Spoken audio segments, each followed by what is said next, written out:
everyone. So, Coco here, and I want to introduce y'all to a very special person.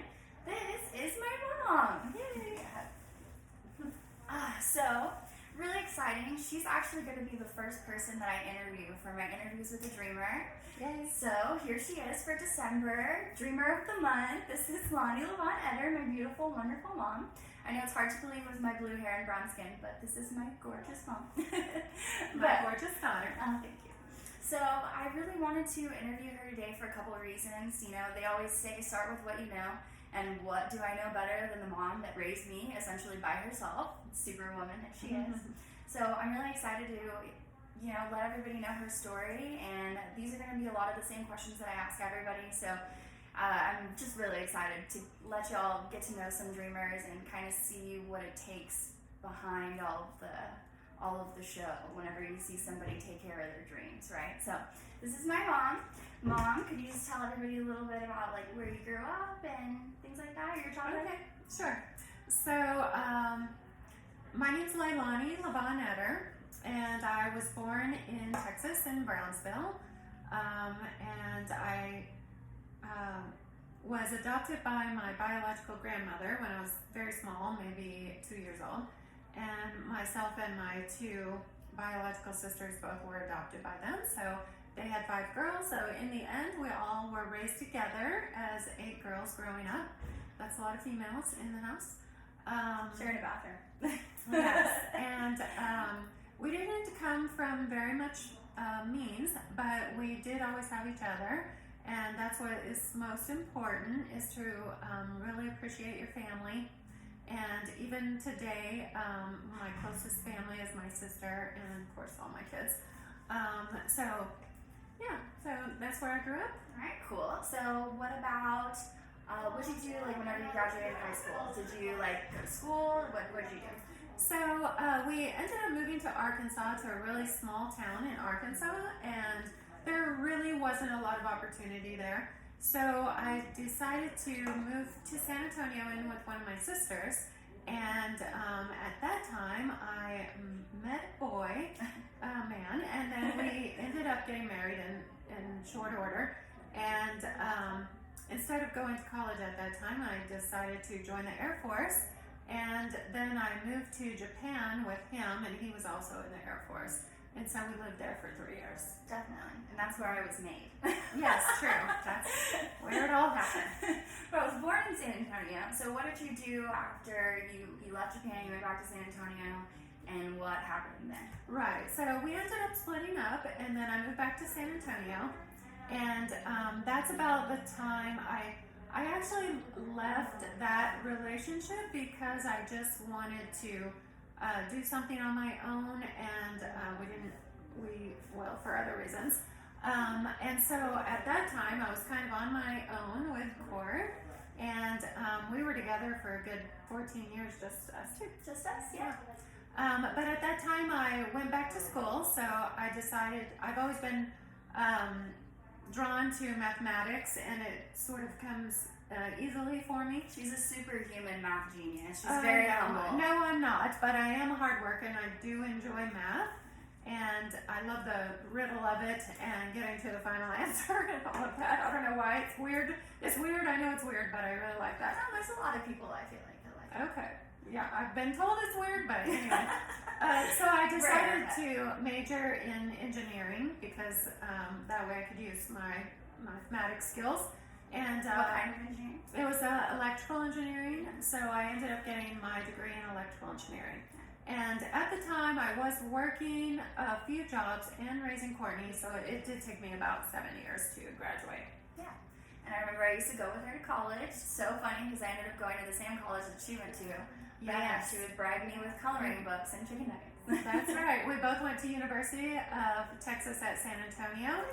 And so many nights I used to drag her when she was 4, 5, 6 years old, just up the hill to the engineering building and get her some McDonald's as bragging. She would sit in the auditorium classes with me and take the engineering classes. So. See, and to this day, I still love learning French fries and coloring. It had a long-term effect. It really did. All right. So, okay, so you're an engineer. How long did you do that, and then what happened? Okay, so my first job after I finished college was in Dallas. So I moved to Dallas and I worked for Labs, which is a telecom company. And I was an application engineer for them and account manager. And I did that, and then I moved to Austin and I worked for 3M, probably one of my favorite companies to work for. They're very focused on innovation.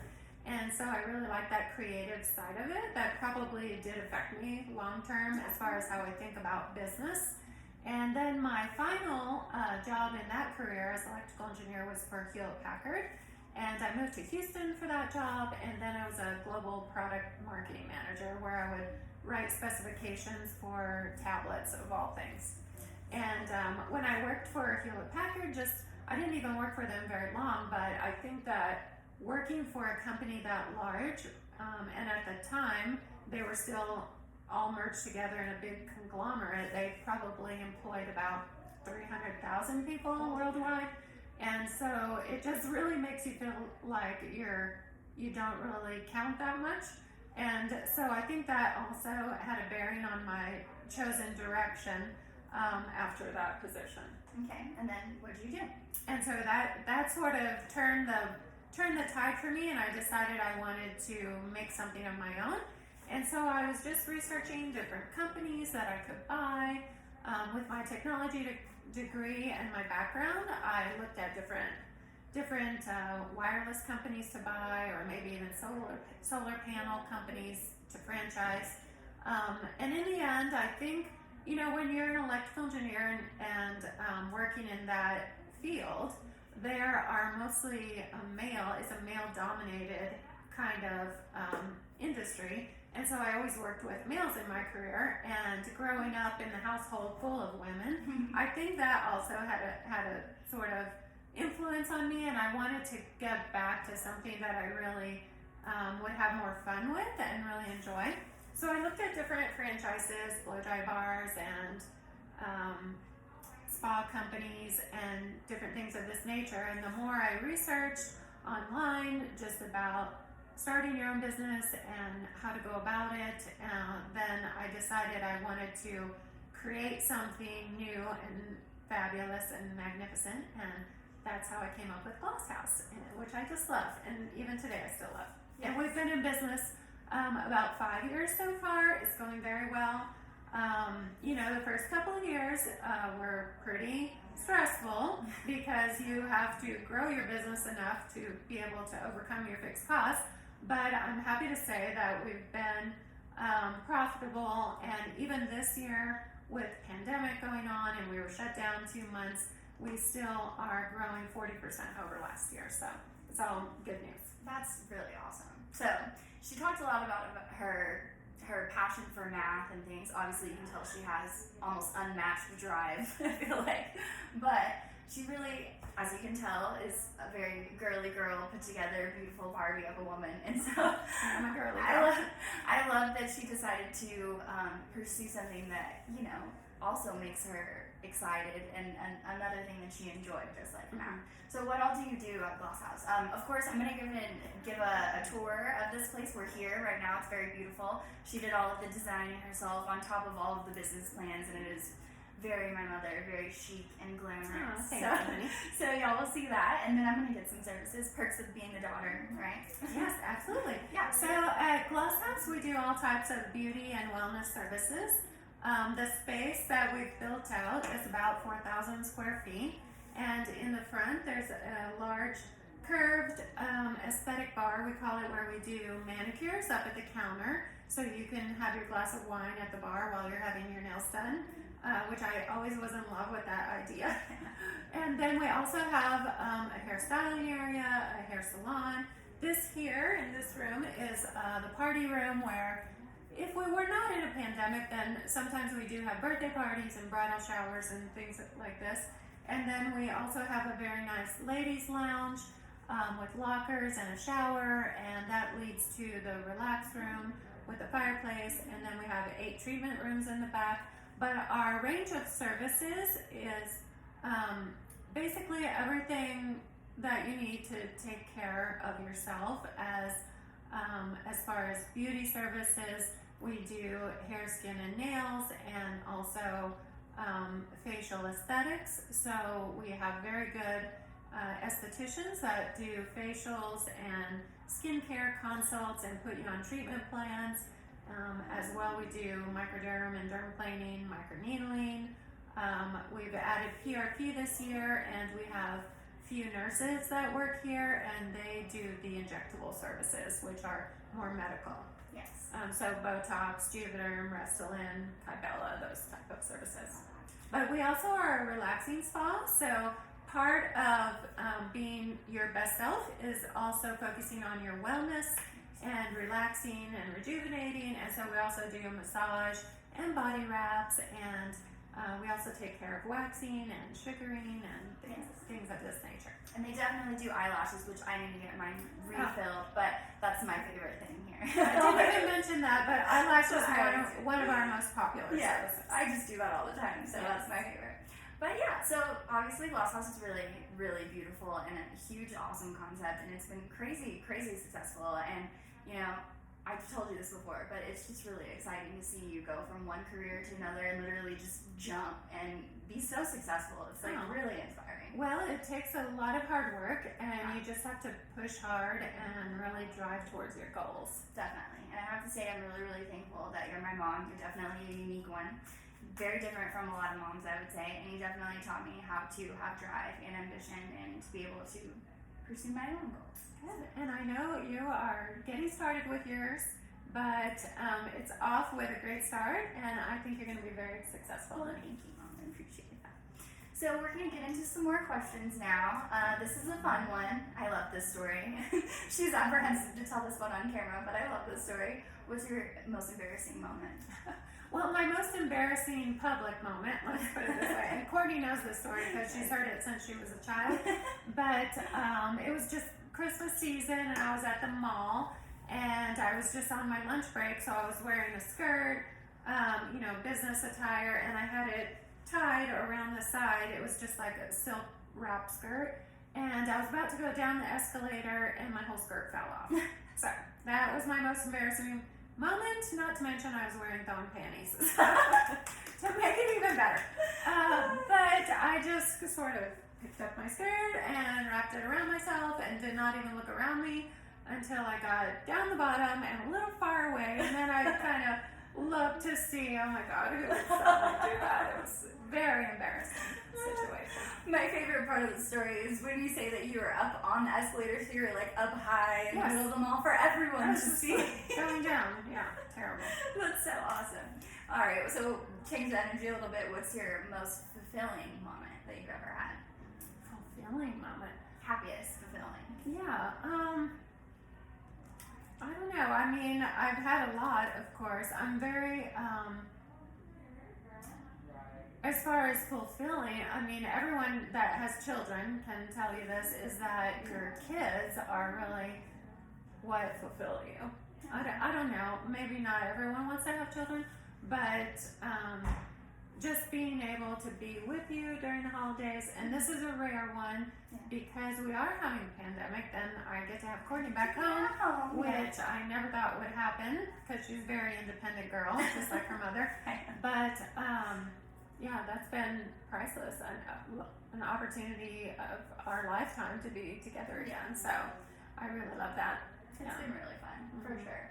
And we haven't said this in the video, but some of y'all know, it was just me and Mom until I was about 13, 14, and then she got remarried and had my brother and sister back to back. So my brother and sister are 14 and 15 years apart from me.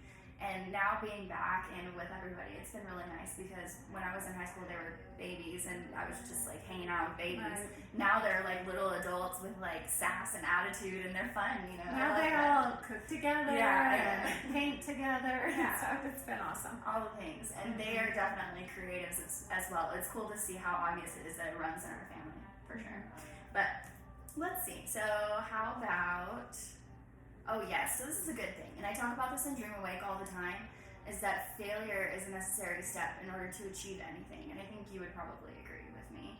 just like try until you get it right, right? Uh-huh. Like a baby learns how to walk. Obviously, they don't learn it on the first try. They fall a whole bunch of times. They never get discouraged, and then eventually they walk. And then after that, they're running. I've said this in a few of my videos already. So And I'll say even the business has been operating now for almost 5 years, and the first couple of years were very stressful, and you could say that we were failing then because you have to get over a certain amount of revenue and grow your business and get the word out and really develop a good service and have a great culture in your staff so that everybody feels good about being here, because that's the business we're in, is welcoming people and making sure that they feel good about being here, and that doesn't happen unless the staff also feels that way. And so I've learned a lot over the last few years as a leader, which is basically, in the beginning I didn't even understand what kind of company I wanted to be, and it took me a while to learn it along the way. But over time, you develop your own culture and values, and you understand what's important to you and the group that you're bringing together to make the company, and then you can really focus on those things, like you want to be the friendliest, you want to really care about the guests, and not only that, but care about each other as far as the staff. We have about 22 people that work here right now, all women. So I'm back to my roots here. But and people say, "Oh, doesn't it stress you out?" I'm like, "No, I got it. It's a piece of cake." Cool, yeah. Yeah, I grew up with all women. So That's true. but it's not without its challenges having this many ladies all working together.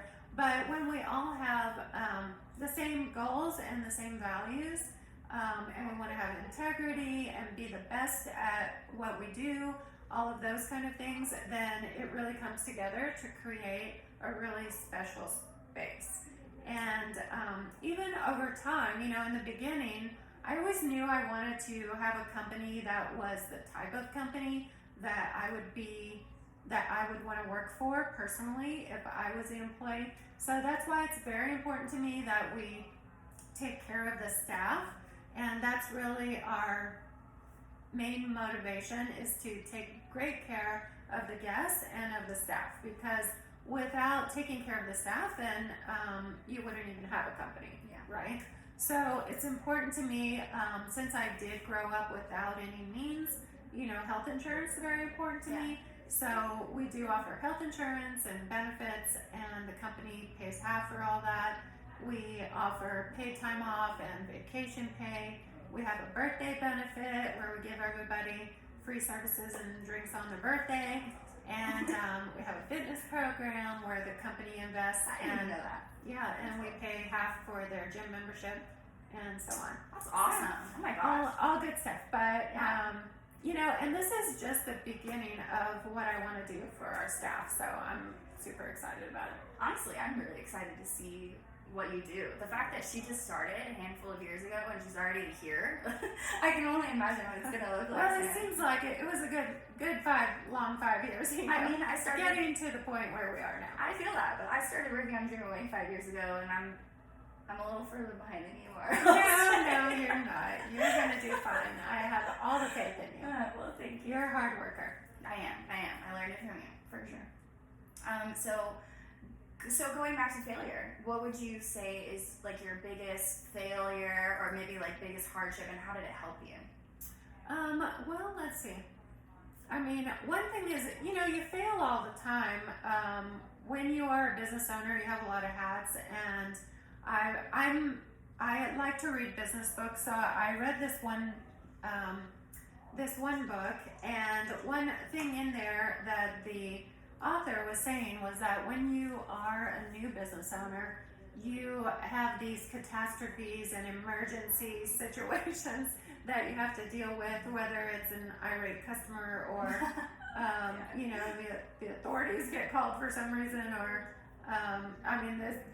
the list goes on and on.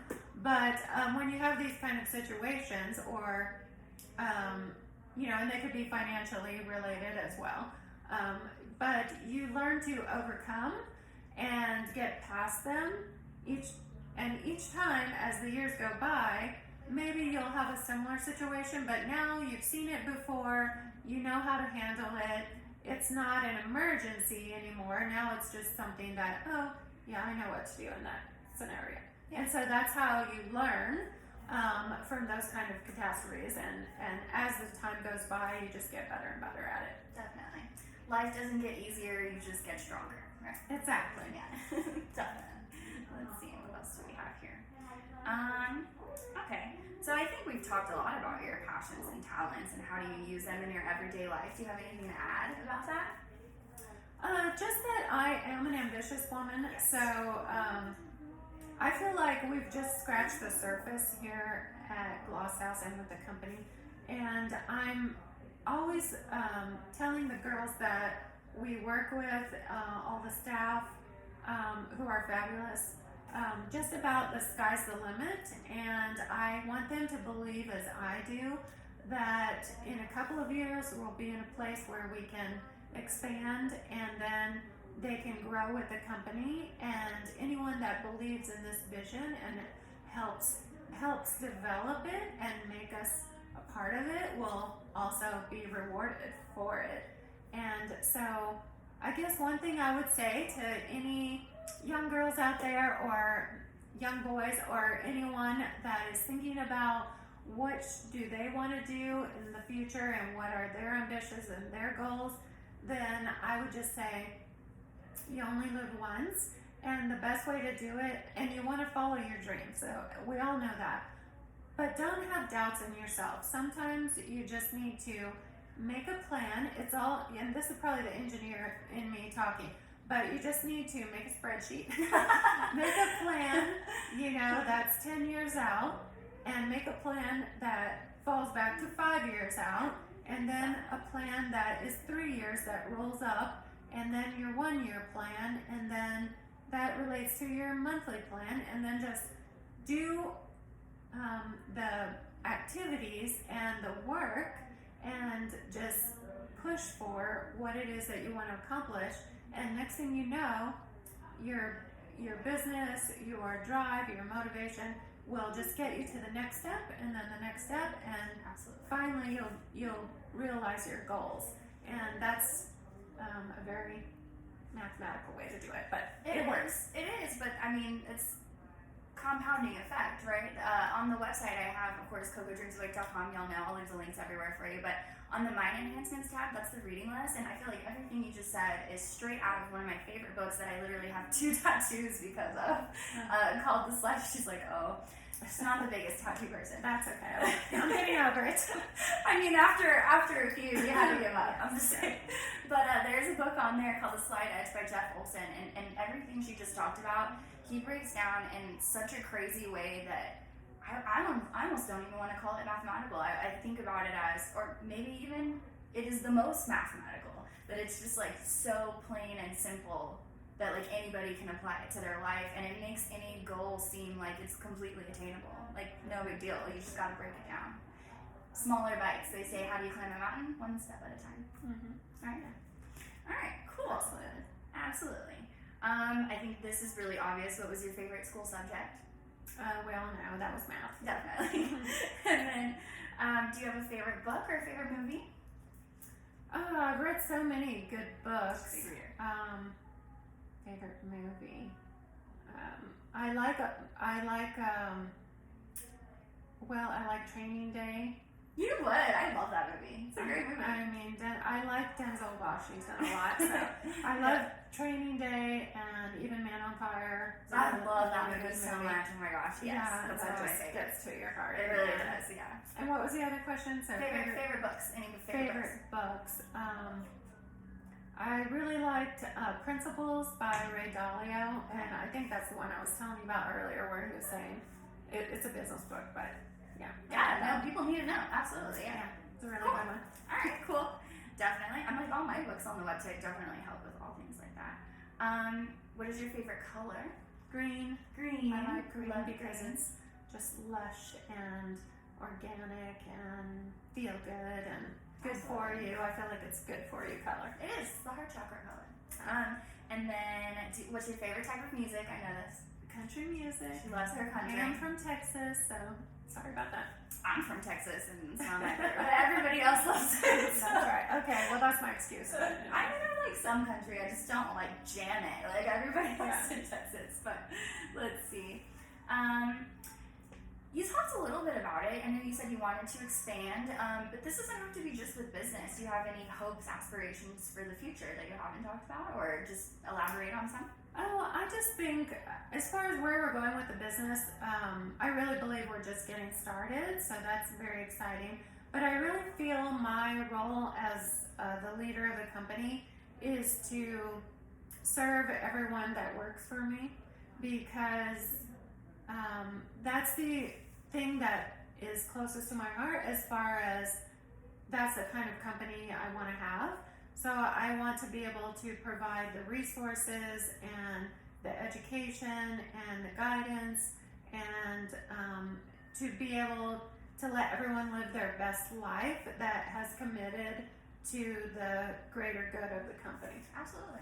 I feel like I've had a lot of jobs, you've known this. I've had a lot of jobs in my life, and I don't know if I've ever seen an owner anywhere take care of their employees the way that you do. That's real. Oh, thanks for That's really awesome. Because I've never gotten half the stuff that they get here. Just saying. Let's see. A lot of perks to working here. So that's for sure. many perks. Perks out the wazoo. Perks. All right. So this is gonna get funny because this is where her and I have different verbiage, but I feel like we believe the same thing. So the question is, do you believe in law of attraction? But the way that I would word it for you is, do you feel like our thoughts and the way that we think affect our reality and shape your future? I mean, it's yes, in a way, but I also feel that your experiences over time, they kind of feed on each other. Yes. So your thoughts lead you in one direction, Yes. and then that creates experiences for you that influence your thoughts, and it's kind of like a circle.